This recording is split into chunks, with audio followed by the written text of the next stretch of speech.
కాకినాడ జిల్లా రౌతులపూడి మండలం సార్లంకపల్లె అగ్ని ప్రమాదంపై వైసీపీ అధినేత జగన్ దిగ్భ్రాంతి వ్యక్తం చేశారు. ఈ గిరిజన గ్రామంలో 38 పూరిళ్లు దగ్ధం కావడం కలిసివేసిందన్నారు. క్షణాలలో ఊరంతా భస్మం కావడం విచారణకరమని ఆవేదన వ్యక్తం చేశారు. ఇక బాధితులు ఇబ్బంది పడకుండా ప్రభుత్వం అండగా నిలవాలని, వారికి వసతి, ఆహారం అందించాలని కోరారు. తక్షణ సాయంగా ఒక్కో బాధిత కుటుంబానికి ₹1,00,000 చొప్పున ఆర్థిక సాయం అందించాలని, కొత్త ఇళ్లు మంజూరు చేయాలని డిమాండ్ చేశారు.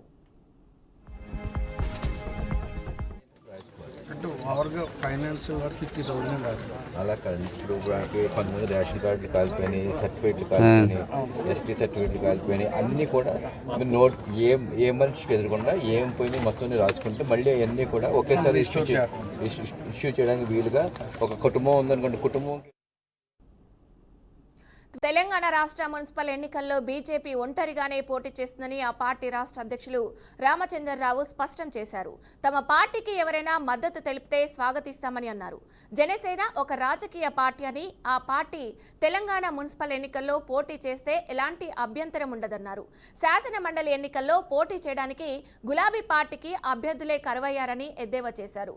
గ్రామ పంచాయతీ ఎన్నికల్లో తమ పార్టీ మంచి ఫలితాలు సాధించిందని ఆయన గుర్తు చేశారు. ఇక మున్సిపల్ ఎన్నికల్లోనూ తమ సత్తా చాటుతామని రామచంద్రరావు ధీమా వ్యక్తం చేశారు. తెలంగాణ జాగృతి అధ్యక్షురాలు కవిత పార్టీ పెడతారో లేదో తనకు తెలియదని రామచంద్రరావు అన్నారు. అనంతపురం అర్బన్లో జరుగుతున్న అభివృద్ధిని చూసి ఓర్వలేక కొంతమంది ఎమ్మెల్యేలపై దుష్ప్రచారం చేస్తున్నారని అనంతపురం నగర అధ్యక్షులు సుధాకర్ యాదవ్ ఆరోపించారు. ఏ సంఘటన జరిగినా ఎమ్మెల్యే దగ్గుపాటిపైనే బురద చల్లే ప్రయత్నం చేస్తున్నారని అన్నారు. ఎమ్మెల్యేపై లేనిపోని ఆరోపణలు చేస్తే సహించేది లేదని సుధాకర్ యాదవ్ హెచ్చరించారు.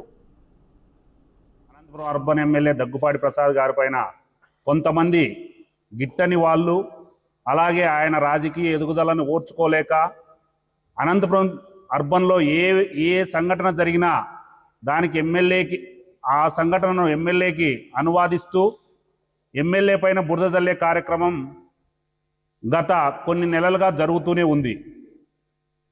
దానికోసం మా ఎమ్మెల్యే గారు అనునిత్యం చెప్తూనే ఉన్నారు. ప్రతి మీటింగ్లో కూడా ఎవరైనా నా పేరు వాడుకుంటే డైరెక్ట్గా నా దగ్గరికి వచ్చి ఆ సమస్య నాకు చెప్పాలా అని ప్రతి మీటింగ్లో చెప్తున్నా అవేవి వినకోకుండా కొంతమంది అదే పనిగా బురద జల్లే కార్యక్రమం చేపట్టడం జరుగుతుంది.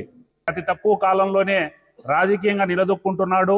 అవి ఓర్చుకోలేక కొంతమంది ఇలాంటి కార్యక్రమాలకు తెరలేపుతున్నారు. ఇలాంటి మంచి పద్ధతి కాదని కూడా మేము హితవు పలుకుతున్నాం.